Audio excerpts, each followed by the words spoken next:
ఇక్కడ మాది జుక్కల్ కాన్స్టిట్యున్సీ. అది జుక్కల్ కాన్స్టిట్యున్సీ అంటే వెనుకబడ్డ ప్రాంతం. అక్కడ ఇంత ఇసుక దోపిడీ ఇప్పుడు కాంగ్రెస్ పార్టీ హయాంలో, అంతకుముందు బీఆర్ఎస్ పార్టీ హయాంలో ఉండే.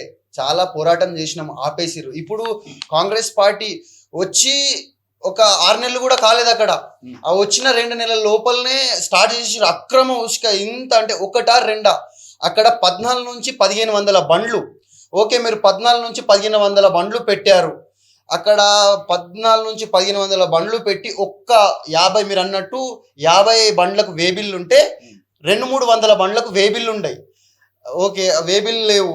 మళ్ళీ వీళ్ళు ఒక పద్ధతితో నడిపిస్తున్నారా అంటే అక్కడ ఒక 50-60 మంది రౌడీల్ని క్వారీలో కూర్చుండబెట్టి, అక్కడ ఆ ప్రాంతం నుంచి ఎవరైనా వెళ్తారు కదా, మన బీర్కూరు మళ్ళీ జుక్కల్ కాన్స్టిట్యున్సీ ఆ పరిసర ప్రాంతాల నాయకులు కానీ రైతులు కానీ వెళ్ళి అడిగితే వాళ్ళు డైరెక్ట్గా